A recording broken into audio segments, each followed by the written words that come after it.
നമസ്കാരം. എല്ലാ പ്രേക്ഷകർക്കും ലോകം പോയ വാരത്തിന്റെ ഈ അധ്യായത്തിലേക്ക് സ്വാഗതം.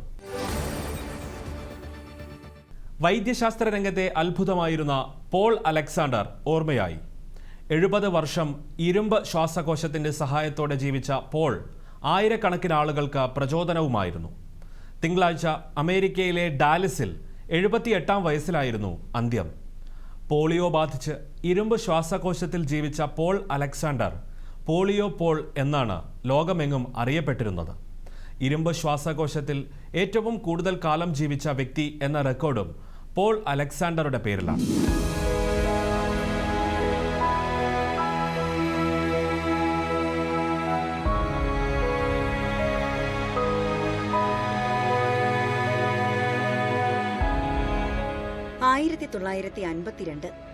അമേരിക്കയുടെ ചരിത്രത്തിൽ ഏറ്റവും വലിയ പോളിയോ വ്യാപനമുണ്ടായ കാലം. നിരവധി കുട്ടികളുടെ ജീവിതമാണ് പോളിയോ തകർത്തത്. 58,000-ലേറെ കുട്ടികൾ പോളിയോ ബാധിച്ച് ചികിത്സ തേടി. അതേ വർഷം അമേരിക്കയിലെ ഡാലസിനടുത്തുള്ള ഒരു പ്രാന്തപ്രദേശം, അവിടെ ഗസ് നിക്കോളസ് അലക്സാണ്ടറിന്റെയും ഡോറിസ് മേരി എമ്മറ്റിന്റെയും 6 വയസ്സുള്ള മകനായിരുന്നു പോൾ അലക്സാണ്ടർ. ജൂലൈ മാസത്തിലെ വേനൽ മഴയിൽ പുറത്ത് കളിച്ച ശേഷം വീട്ടിനുള്ളിൽ കയറുമ്പോൾ പോളിന് നല്ല പനിയുണ്ടെന്ന് അമ്മ മനസ്സിലാക്കി. ഇനി കളിക്കണ്ടെന്നും വിശ്രമിക്കാനും അമ്മ പോളിനെ ഉപദേശിച്ചു. കളർ പെൻസിലും പേപ്പറുമായി അച്ഛന്റെ മുറിയിൽ കയറിയ പോളിന് പനി മൂർച്ഛിക്കുകയും കൈകാലുകളിൽ അസഹ്യമായ വേദന അനുഭവപ്പെടുകയും ചെയ്തു. മാതാപിതാക്കൾ അവനെ കുടുംബ ഡോക്ടറെ കാണിച്ചു. വിദഗ്ധ പരിശോധനയിൽ പോളിന് പോളിയോ ബാധിച്ചതായി സ്ഥിരീകരിച്ചു. പ്രത്യേക പോളിയോ വാർഡ് ഉണ്ടായിരുന്നിട്ട് കൂടി രോഗികളായ കുട്ടികളെ കൊണ്ട് ആശുപത്രി തന്നെ നിറഞ്ഞിരുന്നു. ആശുപത്രി ഇടനാഴിയിൽ അമ്മയുടെ മടിത്തട്ടിൽ പോൾ വേദനയോടെ കിടന്നു. ഒരു ദിവസം ദൈവദൂതനെ പോലെ ഒരു ഡോക്ടർ പോളിന്റെ അരികിലെത്തി. അദ്ദേഹം പോളിനെയും കൊണ്ട് ഓപ്പറേഷൻ തിയേറ്ററിലേക്ക് പോയി. ശ്വസിക്കാൻ പോലും കഴിയാത്ത അവസ്ഥയിലായിരുന്ന പോളിനെ ട്രാക്കിയോസ്റ്റമി ചെയ്ത് അയൺ ലങ്സ് അഥവാ ഇരുമ്പ് ശ്വാസകോശത്തിന്റെ സഹായത്തോടെ ജീവൻ നിലനിർത്താനാണ് ഡോക്ടറുടെ ശ്രമം. കഴുത്തിന് പുറത്തുനിന്ന് ശ്വാസനാളത്തിലേക്ക് ഒരു ദ്വാരമുണ്ടാക്കി വായുവും ഓക്സിജനും ശ്വാസകോശത്തിലേക്ക് എത്താൻ സഹായിക്കുന്ന ശസ്ത്രക്രിയയാണിത്. ഇരുമ്പ് ശ്വാസകോശത്തിലൂടെ ഒരു വ്യക്തിയുടെ തൊണ്ടയിലെ പേശികളെ ഉപയോഗിച്ച് വോക്കൽ കോഡുകൾക്കപ്പുറത്തേക്ക് വായു കടത്തിവിടുന്നു. ഇങ്ങനെ ചെയ്യുമ്പോൾ രോഗിക്ക് ഓക്സിജൻ ശ്വസിക്കാൻ സാധിക്കുന്ന സംവിധാനമാണ് അയൺ ലങ്സ് അഥവാ ഇരുമ്പ് ശ്വാസകോശം. ശസ്ത്രക്രിയ കഴിഞ്ഞ 3-ാം ദിവസമാണ് പോളിന് ബോധം വീണത്. കുഞ്ഞു പോൾ ഞെട്ടിക്കുന്ന ഒരു സത്യം അപ്പോൾ മനസ്സിലാക്കി. തല മാത്രം പുറത്തിട്ട് ശരീരമാകെ ഒരു ഇരുമ്പ് യന്ത്രക്കൂടിനുള്ളിലാണ് താൻ എന്ന സത്യം. സംസാരിക്കാനോ അനങ്ങാനോ കഴിയാതെയുള്ള കിടപ്പ്. വലിയ ഹാളിലേക്ക് നോക്കിയ പോൾ ഞെട്ടിപ്പോയി. നിരനിരയായി കിടക്കുന്ന ഇരുമ്പ് പെട്ടികൾ, അതിനുള്ളിലെല്ലാം തല പുറത്തേക്കിട്ട് നിരവധി കുട്ടികൾ. അത് കണ്ട് പോൾ ഭയന്നു. അയൺ ലങ്സിനുള്ളിൽ അർദ്ധപ്രാണരായി കിടക്കുന്ന കുട്ടികളുടെ ചിത്രം ഒരിക്കലും മറക്കാൻ കഴിഞ്ഞിട്ടില്ല എന്ന് പിൽക്കാലത്ത് പോൾ തന്റെ ആത്മകഥയിൽ എഴുതി. തുടർന്നുള്ള 18 മാസത്തെ ആശുപത്രി ജീവിതം നരകതുല്യമെന്നും അദ്ദേഹം എഴുതി. മരണത്തെ നിരവധി തവണ നേരിൽ കണ്ടു. ട്രാക്കിയോസ്റ്റമി ചെയ്തതിനാൽ സംസാരശേഷി വീണ്ടെടുക്കാൻ കഴിഞ്ഞിരുന്നില്ല. മലമൂത്ര വിസർജനത്തിൽ മണിക്കൂറുകളോളം കിടന്നു. വേദന കൊണ്ട് പുളയുന്ന കുട്ടികളുടെ തുടർച്ചയായ കരച്ചിൽ പോളിനെയും സങ്കടപ്പെടുത്തി. കരയുന്ന കുട്ടികളെ നോട്ടത്തിലൂടെ അവൻ ആശ്വസിപ്പിച്ചു. കണ്ണുകളിലൂടെ ആശയവിനിമയം നടത്തി സുഹൃത്തുക്കളാക്കുമ്പോഴേക്കും അവർ മരണപ്പെടുന്നതും പോൾ ഇരുമ്പ് യന്ത്രത്തിനുള്ളിൽ കിടന്ന് സാക്ഷിയായി കണ്ടു. ആ കുട്ടിയും ഉടനെ മരിക്കുമെന്ന് ഡോക്ടർ തന്നെക്കുറിച്ച് സഹപ്രവർത്തകരോട് പറയുന്നത് പോൾ പലതവണ കേട്ടിരുന്നു. 18 മാസത്തെ ആശുപത്രി ജീവിതം അവസാനിപ്പിച്ച് പോൾ വീട്ടിലെത്തി. ഇരുമ്പ് യന്ത്രത്തിനുള്ളിലായിരുന്നു പിന്നീടുള്ള ജീവിതവും. പോളിയോ വൈറസ് കാരണമുള്ള പോളിയമലൈറ്റിസ് എന്ന ഗുരുതര രോഗമാണ് പോൾ അലക്സാണ്ടറെ ബാധിച്ചത്. നട്ടെല്ലിനെ സാരമായി ബാധിച്ച് കേന്ദ്ര നാഡീവ്യവസ്ഥയെയും പേശികളെയും തകരാറിലാക്കുന്നതാണ് ഈ രോഗം. മറ്റുള്ളവരിലേക്കും പകരുന്ന ഈ രോഗം ശ്വസിക്കാൻ സഹായിക്കുന്ന പേശികളെ തകരാറിലാക്കും. ശ്വസിക്കാൻ സഹായിക്കുന്ന ഇരുമ്പ് സിലിണ്ടറിനുള്ളിൽ തല പുറത്തേക്കിട്ട് പോൾ ജീവിച്ചത് 70 വർഷത്തോളം. 600 പൗണ്ടോളം ഭാരമുള്ള ലോഹനിർമ്മിത സംവിധാനത്തിൽ ഇത്രയും കാലം ജീവിക്കാൻ മനുഷ്യനെ കൊണ്ട് സാധിക്കുമോ എന്ന് സംശയിച്ചവർക്ക് ഒരു അത്ഭുത ജീവിതമായിരുന്നു പോളിന്റേത്. 1952 കാലഘട്ടത്തിൽ പോളിയോ ബാധിച്ചവരെ ചികിത്സിച്ച രീതിയാണ് അയൺ ലങ്സ്. അതിൽ ഭൂരിപക്ഷം പേരും പാതി വഴിയിൽ തന്നെ മരണത്തിലേക്ക് കടന്നുപോയി. അതിജീവനത്തിന്റെ അത്ഭുതമായി പോൾ പിന്നെയും വർഷങ്ങളോളം ജീവിച്ചു. അയൺ ലങ്സിനുള്ളിൽ ഏറെക്കാലം ജീവിച്ച രോഗി എന്ന ഗിന്നസ് റെക്കോർഡും പോളിന് ലഭിച്ചു. ഇതിനിടെ ഇരുമ്പ് ശ്വാസകോശത്തിന് പുറത്ത് ഏതാനും മണിക്കൂറുകൾ മാറിയിരിക്കാനുള്ള ചില ശ്വസന രീതികളും പോൾ സ്വയം വികസിപ്പിച്ചെടുത്തിരുന്നു. അതിന് പ്രചോദനമായത് തന്നെ പരിചരിക്കാനെത്തിയ കാത്തി ഗെയിനാണെന്ന് പോൾ വെളിപ്പെടുത്തിയിരുന്നു. പത്രപരസ്യം കണ്ടാണ് കാത്തി പോളിനൊപ്പം കൂടുന്നത്. ടൈപ്പ് 1 ഡയബറ്റിക് രോഗിയായിരുന്ന കാത്തിക്ക് കാഴ്ചശക്തി കുറവായിരുന്നു. യന്ത്രസഹായമില്ലാതെ കരുതലോടെ പരിപാലിച്ച് പോളിന്റെ കാര്യങ്ങളെല്ലാം നോക്കിയിരുന്നത് കാത്തിയായിരുന്നു.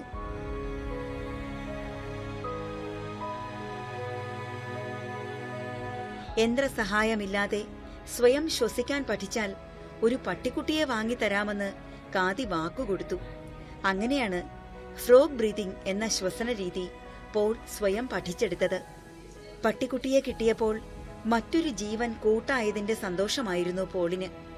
ഇതിൽ നിന്നാണ് 3 minutes for a dog, my life in an iron lung എന്ന ആത്മകഥയ്ക്ക് പോളിന് പ്രചോദനമായത്. വീട്ടിലിരുന്ന് പഠനം പൂർത്തിയാക്കിയ ഡാലസിലെ ആദ്യ വ്യക്തികളിൽ ഒരാളാണ് പോൾ. തുടർന്ന് സൺ മെത്തഡിസ്റ്റ് സർവകലാശാലയിൽ നിന്ന് ബിരുദം നേടി. പിന്നീട് 21-ാം വയസ്സിൽ പോൾ ഓസ്റ്റിനിലെ ടെക്സസ് സർവകലാശാലയിൽ നിന്ന് നിയമത്തിൽ മാസ്റ്റർ ബിരുദം സ്വന്തമാക്കി. അഭിഭാഷകനായി എന്നു മാത്രമല്ല 30 വർഷത്തോളം കോടതിയിൽ അറ്റോർണിയായി ജോലിയും ചെയ്തു. ഇതിനിടെ ഇരുമ്പ് ശ്വാസകോശത്തിൽ ഒതുങ്ങിയ ജീവിതത്തെക്കുറിച്ച് ചില കുറിപ്പുകൾ എഴുതാനും പോൾ സമയം കണ്ടെത്തിയിരുന്നു. ഒരു പ്ലാസ്റ്റിക് കമ്പിൽ പേന ഘടിപ്പിച്ച് അത് വായിൽ വച്ച് കീബോർഡിൽ ടൈപ്പ് ചെയ്താണ് പോൾ തന്റെ അനുഭവങ്ങൾ എഴുതിയത്. തിരിച്ചടികൾക്ക് മുന്നിൽ തളർന്നു പോകുന്നവർക്ക് പ്രചോദനമായി 2020 പോൾ അലക്സാണ്ടർ തന്റെ ആത്മകഥ പ്രസിദ്ധീകരിച്ചു. ഒരു വ്യക്തിയുടെ ശരീരത്തിന്റെ ഭൂരിഭാഗവും ഉൾക്കൊള്ളുന്ന ശ്വസന സഹായ സംവിധാനമാണ് ഇരുമ്പ് ശ്വാസകോശം. ആധുനിക ആരോഗ്യരംഗത്ത് ഈ രീതി കാലഹരണപ്പെട്ടതാണ്. ശ്വസന സഹായത്തിനായി പുത്തൻ രീതിയിലുള്ള വെന്റിലേറ്ററുകൾ ആരോഗ്യരംഗത്തുണ്ടായെങ്കിലും അതൊന്നും സ്വീകരിക്കാൻ പോൾ തയ്യാറായില്ല. തനിക്ക് ഈ ലോഹക്കൂടിനുള്ളിലെ ജീവിതം ശീലമായെന്ന് പറഞ്ഞാണ് അദ്ദേഹം അയൺ ലങ്സിനൊപ്പം ജീവിച്ചത്. മാത്രവുമല്ല, വർഷങ്ങളോളം ലോഹക്കൂടിനുള്ളിൽ ജീവിച്ചതിനാൽ മറ്റ് മെഷീനുകൾ ഉപയോഗിക്കാനുള്ള ശേഷി പോളിന്റെ നെഞ്ചിലെ പേശികൾക്ക് കുറവാണെന്ന് അദ്ദേഹത്തെ ചികിത്സിച്ച ഡോക്ടർമാർ വ്യക്തമാക്കിയിരുന്നു. ഇതിനിടയിൽ ഒരു പ്രണയവും പോളിനെ തേടിയെത്തി. ക്ലെയർ എന്നായിരുന്നു അവളുടെ പേര്. ഒരു ദിവസം പോൾ ക്ലെയറിനെ ഫോണിൽ വിളിച്ച സമയത്ത് മറുവശത്ത് അവളുടെ അമ്മയായിരുന്നു. മകളുടെ ഈ ബന്ധത്തിൽ അവർക്കൊട്ടും താല്പര്യമുണ്ടായിരുന്നില്ല. ക്ലെയറിനെ ഇനി ഒരിക്കലും വിളിച്ചു പോകരുതെന്ന് അമ്മ പോളിനോട് ആവശ്യപ്പെട്ടു. പിന്നീട് ഒരിക്കലും പോൾ ക്ലെയറെ ഫോൺ വിളിച്ചില്ല. തളർന്ന ശരീരത്തിൽ, തളരാത്ത മനസ്സിൽ മറ്റൊരു മുറിപ്പാടായി ക്ലെയർ. ഇരുമ്പ് കൂടിനുള്ളിൽ ശരീരം ഒതുങ്ങിയെങ്കിലും കൂട്ടിൽ നിന്ന് പറന്നുയരുന്ന മനസ്സായിരുന്നു പോളിന്റേത്. മറ്റുള്ളവരെ പ്രചോദിപ്പിച്ചിരുന്ന അദ്ദേഹം സാമൂഹിക മാധ്യമങ്ങളിലും സജീവമായിരുന്നു. ടിക്ടോക്കിൽ പോളിയോ പോൾ എന്ന പേരിൽ ഒരു അക്കൗണ്ട് തുടങ്ങിയ അദ്ദേഹത്തിന് ദശലക്ഷക്കണക്കിന് ഫോളോവേഴ്സ് ഉണ്ടായിരുന്നു. പോളിയോ വാക്സിനേഷന്റെ പ്രാധാന്യത്തെക്കുറിച്ച് തനിക്ക് ലഭിക്കുന്ന അവസരങ്ങളിലെല്ലാം പോൾ സംസാരിച്ചുകൊണ്ടിരുന്നു.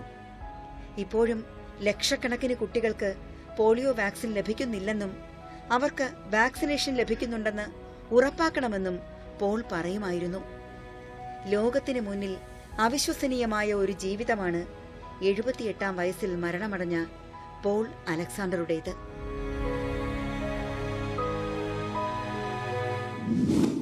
റഷ്യയിൽ വ്ളാഡിമിർ പുടിൻ 5ാമതും തുടർഭരണം നേടുമെന്നുള്ളത് ഉറപ്പായ കാര്യമാണ്.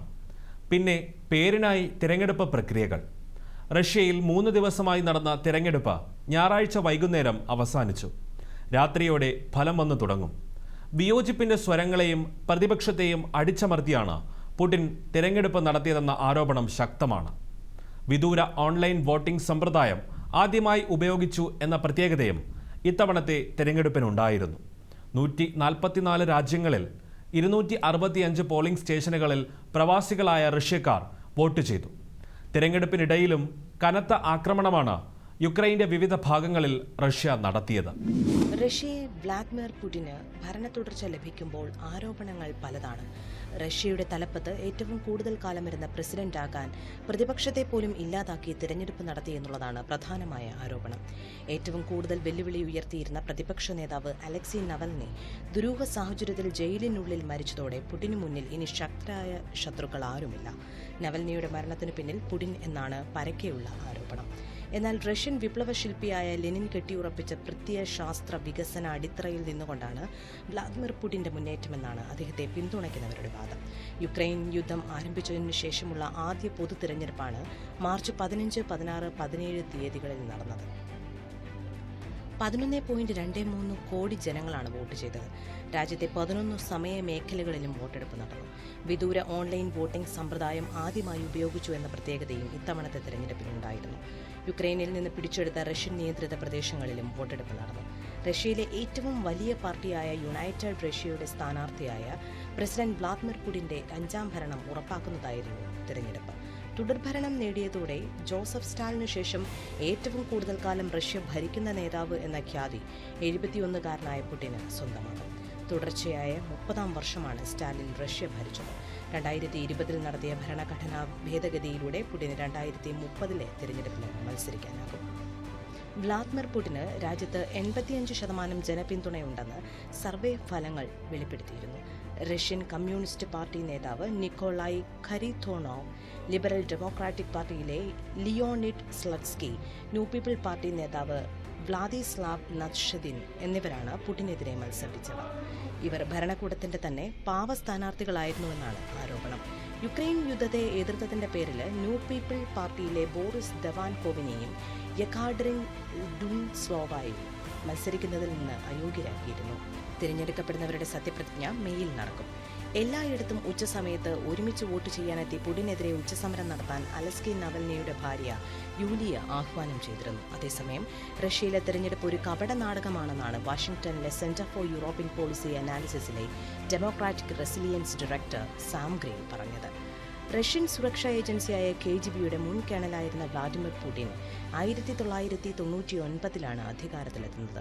അന്ന് പ്രസിഡന്റായിരുന്ന ബോറിസ് യെൽത്സിന്റെ അപ്രതീക്ഷിത രാജിയെ തുടർന്ന് ഡിസംബർ 31 പുടിൻ ആക്ടിംഗ് പ്രസിഡന്റായി ചുമതലയേറ്റു. 2000 തെരഞ്ഞെടുപ്പിൽ 53% വോട്ട് നേടി പ്രസിഡന്റായി. 2004 നേടിയ വോട്ട് 71.3%. 2008 ദിമിത്രി മെദ്വദേവ് പ്രസിഡന്റും പുടിൻ പ്രധാനമന്ത്രിയുമായി. 2012 63.6%, 2018 76.7% വോട്ട് നേടി വീണ്ടും 2 തവണ പുടിൻ പ്രസിഡന്റായി. പുടിനെ വീണ്ടും തിരഞ്ഞെടുത്ത വോട്ടെടുപ്പ് രാജ്യാന്തര തലത്തിൽ വലിയ ചർച്ചകൾക്ക് വഴിവെച്ചിരുന്നു.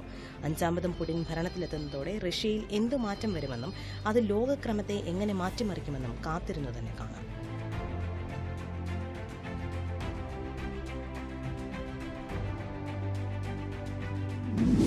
സായുധ മാഫിയ സംഘങ്ങളുടെ നേതൃത്വത്തിൽ കലാപം നടക്കുന്ന കരീബിയൻ രാജ്യമായ ഹെയ്ത്തിയിൽ പ്രധാനമന്ത്രി ഡോക്ടർ ഏരിയൽ ഹെൻറി രാജിവച്ചു. പ്രധാനമന്ത്രിയുടെ രാജി ആവശ്യപ്പെട്ട് മാഫിയ സംഘങ്ങളുടെ കൂട്ടായ്മയായ G9 നേതൃത്വത്തിൽ 1 മാസമായി രാജ്യത്ത് കലാപം നടത്തുകയായിരുന്നു. 3 വർഷം മുൻപ് പ്രസിഡന്റ് ജോവനെയിൽ മൊയ്സയുടെ കൊലപാതകത്തെ തുടർന്നാണ് ന്യൂറോ സർജൻ കൂടിയായ ഏരിയൽ ഹെൻറി പ്രധാനമന്ത്രിയായത്. കലാപവും അരാജകത്വവും നടമാടുന്ന ദരിദ്ര രാജ്യമായ ഹെയ്ത്തി ആഭ്യന്തര കലാപത്തിലേക്ക് കടക്കാതിരിക്കാനാണ് കരീബിയൻ രാജ്യങ്ങളുടെ കൂട്ടായ്മ ഇടപെട്ട് ഹെൻറിയെ കൊണ്ട് രാജിവെപ്പിച്ചത്.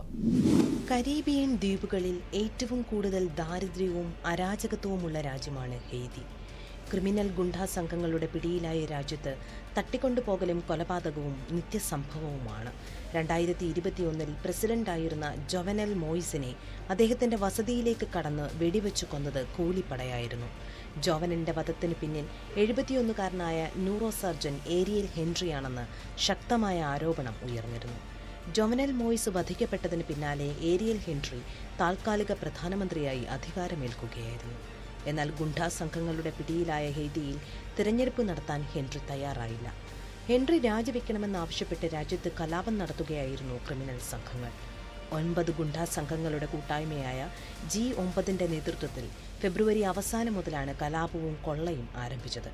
ഹെൻറി അധികാരമൊഴിയില്ലെങ്കിൽ രാജ്യത്ത് ആഭ്യന്തര യുദ്ധം ആരംഭിക്കുമെന്ന് ഗുണ്ടാ സംഘത്തിന്റെ നേതാവായ ജിമ്മി ബാർബിക്യൂ ചെറീസിയർ ഭീഷണി മുഴക്കിയിരുന്നു. 2 ആഴ്ച മുമ്പ് പ്രധാനമന്ത്രി കെനിയ സന്ദർശിക്കുന്നതിനിടെ ഗുണ്ടാ സംഘങ്ങൾ പോലീസ് സ്റ്റേഷനുകളും ജയിലുകളും ആക്രമിച്ച് ഹെയ്തിയിൽ സമാധാനം പുനഃസ്ഥാപിക്കുവാനും പൊതു തിരഞ്ഞെടുപ്പ് നടത്തുന്നതിനുമുള്ള സഹായം തേടിയും അതിനായി 1000 കെനിയൻ പോലീസുകാരെ എത്തിക്കുവാനുമുള്ള കരാറിൽ ഒപ്പിടാനാണ് പ്രധാനമന്ത്രി ഹെൻറി കെനിയ സന്ദർശിച്ചത്. കെനിയയിൽ നിന്ന് US ടെറിട്ടറിയായ പ്യൂർട്ടോറിക്കോയിലെത്തിയ പ്രധാനമന്ത്രിക്ക് കലാപം കാരണം ഹെയ്തിയിലേക്ക് മടങ്ങാൻ കഴിയാതെ അവിടെ തന്നെ കഴിയേണ്ടി വന്നു. കലാപം പടരുന്നതിനിടെ 3.63 ലക്ഷം പേർ രാജ്യം വിട്ടുപോയി.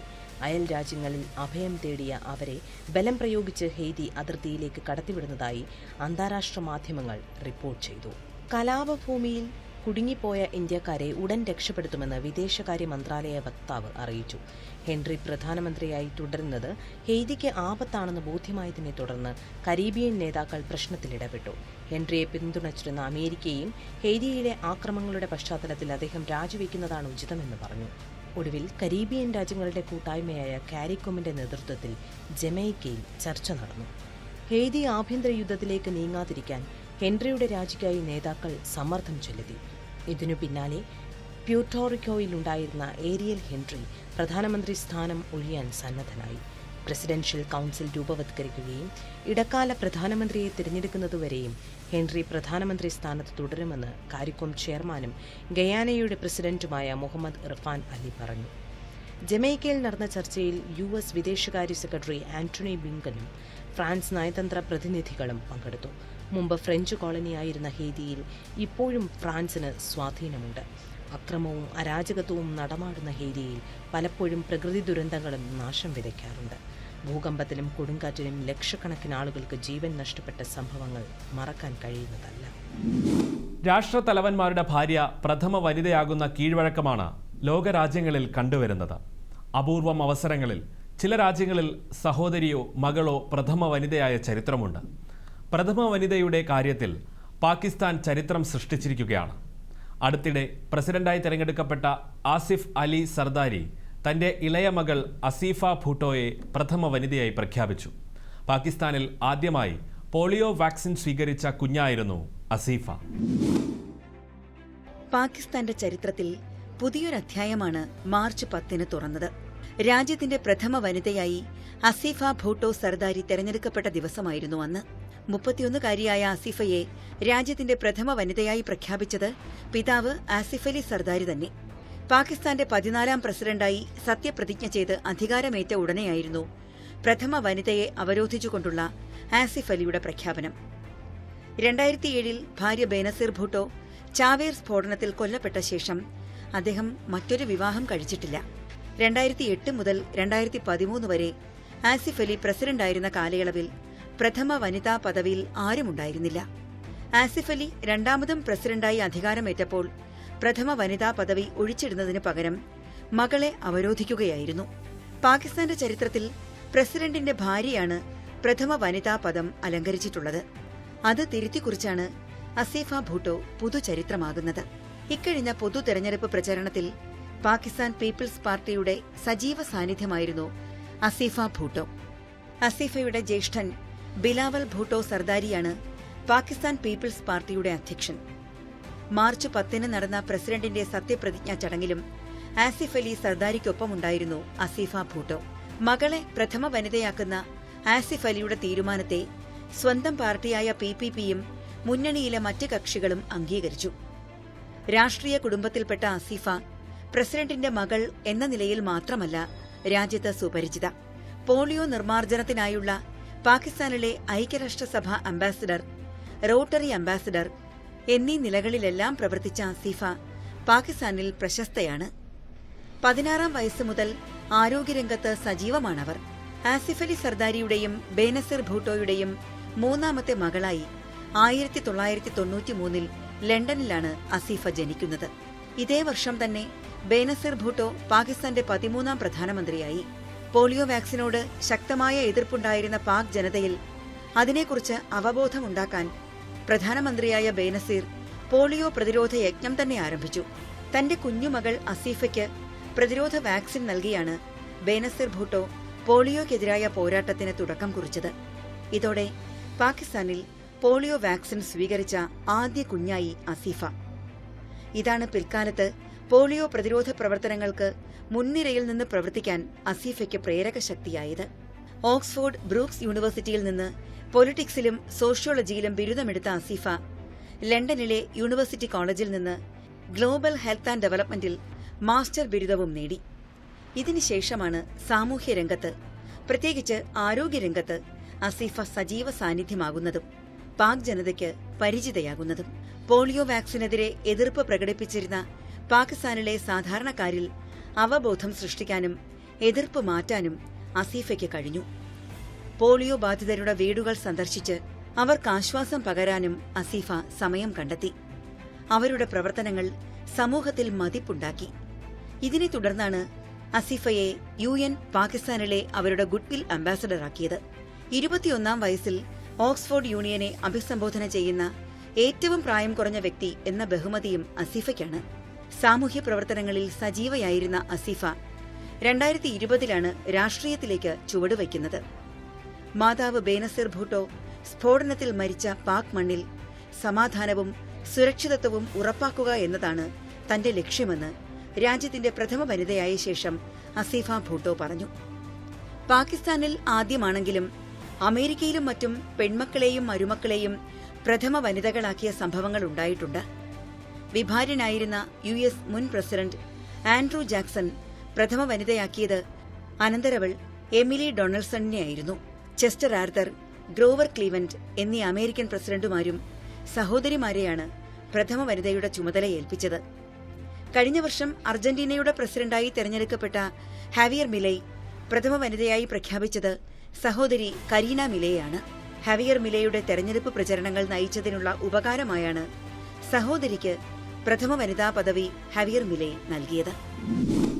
7 പുരസ്കാരങ്ങൾ നേടി ക്രിസ്റ്റഫർ നോളൻ സംവിധാനം ചെയ്ത ഓപ്പൺഹൈമർ 96ാം ഓസ്കാർ അവാർഡ് വേദിയിൽ തിളങ്ങി. സോൺ ഓഫ് ഇൻട്രസ്റ്റാണ് മികച്ച വിദേശ ചിത്രം. ഏറെ പ്രതീക്ഷയുണ്ടായിരുന്ന ബാർബിക്ക് മികച്ച ഗാനത്തിനുള്ള പുരസ്കാരം മാത്രമാണ് ലഭിച്ചത്. ഗാസയിൽ സമാധാനത്തിനു വേണ്ടി ചില താരങ്ങൾ ചുവന്ന റിബൺ ധരിച്ചാണ് പുരസ്കാരദാന ചടങ്ങ് നടന്ന ഡോൾബി തിയേറ്ററിൽ എത്തിയത്.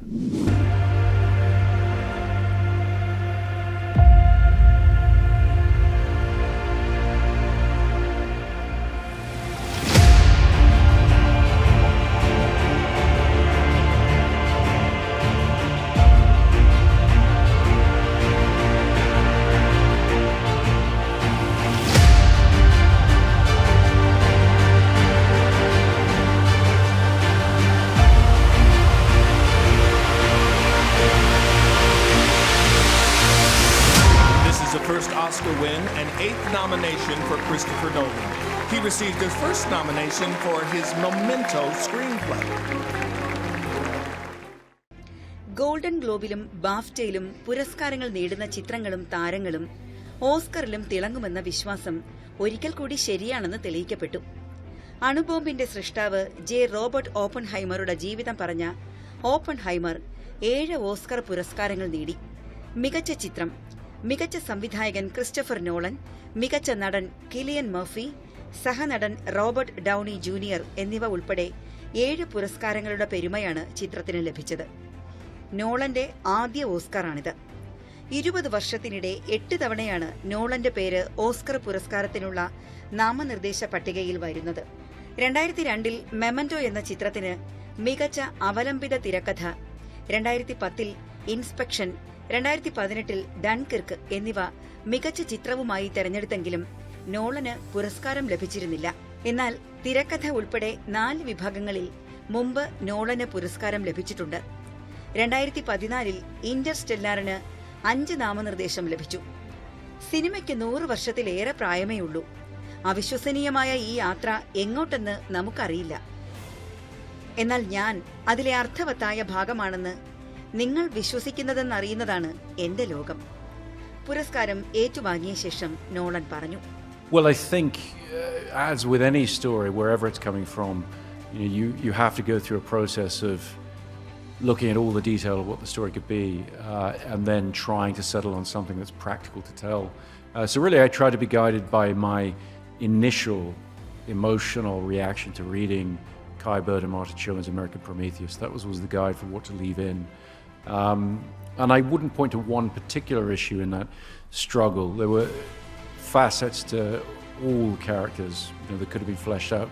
There are so many people in this film, so many characters in this film who could have had a film, who can have an entire film made about their lives. So it was a constant struggle, but a very, very interesting one. ഓപ്പൺഹൈമറിൽ ഓപ്പൺഹൈമറുടെ ജീവിതം പകർന്നാടിയ Kylian മർഫിയാണ് മികച്ച നടനുള്ള പുരസ്കാരത്തിന് അർഹനായത്. നടനുള്ള Oscar നേടുന്ന ആദ്യ Irish താരമാണ് Murphy. 13 വിഭാഗങ്ങളിലാണ് ഓപ്പൺഹൈമറിന് നാമനിർദ്ദേശം ലഭിച്ചത്. മികച്ച ഛായാഗ്രഹണത്തിനുള്ള ഓസ്കർ ഓപ്പൺഹൈമറിന് ലഭിച്ചു. മികച്ച ഫിലിം എഡിറ്റിംഗ് പുരസ്കാരവും ചിത്രത്തെ തേടിയെത്തി. കൂടാതെ ഓപ്പൺഹൈമറിലെ അഭിനയത്തിന് റോബർട്ട് ഡൌണി ജൂനിയർ മികച്ച സഹനടനുള്ള പുരസ്കാരം നേടി. ലൂയിസ് സ്ട്രോസ് എന്ന കഥാപാത്രത്തിലൂടെയാണ് റോബർട്ട് ഡൌണി ജൂനിയർ പുരസ്കാരം നേടിയത്. ഡൌണിയുടെ പ്രകടനം ഏറെ ശ്രദ്ധ നേടിയിരുന്നു. വളരെ സങ്കീർണമായ കഥാപാത്രത്തെ ഡൌണി അവതരിപ്പിച്ചത് നിരൂപകരിൽ നിന്നും പ്രേക്ഷകരിൽ നിന്നും ഒരുപോലെ പ്രശംസ നേടി. അദ്ദേഹത്തിന്റെ സൂക്ഷ്മമായ വ്യാഖ്യാനം ഈ വേഷത്തിന് ജീവൻ നൽകിയിരുന്നു. ഇതോടെയാണ് തന്റെ തലമുറയിലെ ഏറ്റവും മികച്ച നടന്മാരിൽ ഒരാളായി അവാർഡ് ദാന ചടങ്ങിൽ അദ്ദേഹത്തിന് അംഗീകാരം ലഭിച്ചത്. എമ്മ സ്റ്റോണാണ് മികച്ച നടി. പോർ തിങ്സ് എന്ന ചിത്രത്തിലെ അഭിനയമാണ് താരത്തെ പുരസ്കാരത്തിന് അർഹയാക്കിയത്. ഹാസ്യനടൻ ജിമ്മി കിമ്മൽ 4ാം തവണയും ചടങ്ങിന് ആതിഥേയത്വം വഹിച്ചു. തുടർച്ചയായി 2ാം വർഷമാണ് അദ്ദേഹം ആതിഥേയനായി എത്തുന്നത്. അഭിനേതാക്കളായ റയാൻ ഗോസ്ലിംഗും എമിലി ബ്ലണ്ടും ബാർബൻഹൈമർ യുദ്ധം പ്രസംഗത്തിനിടെ പരാമർശിച്ചു. ഓപ്പൺഹൈമറും ബാർബിയും ഒരേ സമയം റിലീസ് ചെയ്യുകയും ബോക്സ് ഓഫീസ് കളക്ഷനിലേക്ക് കുതിച്ചതോടെയുമാണ് ആരാധകർ ഇരു സിനിമകളും തമ്മിൽ ബാർബൻഹൈമർ യുദ്ധം എന്ന് വിളിച്ചു തുടങ്ങുന്നത്. സിനിമകൾ ആവേശകരമാക്കുന്നതിൽ സ്റ്റണ്ട് കോർഡിനേറ്റർമാർ വഹിക്കുന്ന പങ്കും ഇരുവരും സംസാരിച്ചു. SS രാജമൌലി സംവിധാനം ചെയ്ത RRR എന്ന ചിത്രത്തിലെ ഒരു രംഗം സ്റ്റണ്ട് കോർഡിനേറ്റർമാരെ ആദരിക്കുന്ന ചടങ്ങിന്റെ പ്രത്യേക വിഭാഗത്തിലും പ്രദർശിപ്പിച്ചു. പോയ വർഷത്തിലെ ഏറ്റവും വലിയ പണം വാരി പടവും ഫെമിനിസത്തിന്റെ പ്രഖ്യാപനവുമായിട്ടും ഓസ്കറിൽ ബാർബിക്ക് കിട്ടിയത് ഒരു പുരസ്കാരം മാത്രം. പക്ഷേ ബാർബിയുടെ കൂട്ടുകാരൻ കെൻ ഓസ്കർ വേദിയിൽ തരംഗമായി. കെന്നായി വേഷമിട്ട Ryan Gosling I am just Ken എന്ന ഗാനം വേദിയിൽ ആലപിച്ചു. മികച്ച തനത് ഗാനത്തിനു മാത്രമാണ് ബാർബി പുരസ്കാരം നേടിയത്. ഈ ചിത്രത്തിലെ ഗാനത്തിലൂടെ 2 തവണ ഓസ്കർ നേടുന്ന ഏറ്റവും പ്രായം കുറഞ്ഞ വ്യക്തിയായി 22-കാരി ബില്ലി ഐലിഷ്. സഹോദരൻ ഫിനിയസ് ഒക്കോണലുമായി ചേർന്നൊരുക്കിയ what was I made for എന്ന ഗാനത്തിനാണ് പുരസ്കാരം ലഭിച്ചത്. 2021-ലും ഈ സഹോദരങ്ങൾക്കായിരുന്നു മികച്ച തനത് ഗാനത്തിനുള്ള ഓസ്കർ. 2022-ലെ റഷ്യൻ അധിനിവേശത്തിന്റെ ആദ്യ നാളുകളിൽ തെക്കൻ തുറമുഖ നഗരമായ മരിയോപോളിൽ റഷ്യ നടത്തിയ കൂട്ടക്കുരുതിയെ ആസ്പദമാക്കിയെടുത്ത 20 ഡേയ്സ് ഇൻ മരിയോപോളിന് പുരസ്കാരം ലഭിച്ചു. യുക്രൈൻകാരനായ മിസിസ്ലാവ് ചെർണോവാണ് ചിത്രത്തിന്റെ സംവിധായകൻ. ബാഫ്റ്റയിലും ഈ ചിത്രത്തിന് പുരസ്കാരം ലഭിച്ചിരുന്നു. ലോക സിനിമയുടെ ഏറ്റവും ഉന്നതമായ പുരസ്കാരവേദിയായ ഓസ്കറിലും രാഷ്ട്രീയ പ്രസ്താവനകൾ വൻ താരങ്ങൾ ഉയർത്തി. ഗാസയിലെ യാതനകൾക്ക് അറുതിയായി വെടിനിർത്തൽ വേണമെന്നാവശ്യപ്പെട്ട് ഗായിക ബില്ലി ഐലിഷ്, നടൻ മാർക്ക് റഫലോ, റിസ് അഹമ്മദ് തുടങ്ങിയവർ ചുവന്ന ബാഡ്ജും ധരിച്ചാണ് വേദിയിലെത്തിയത്.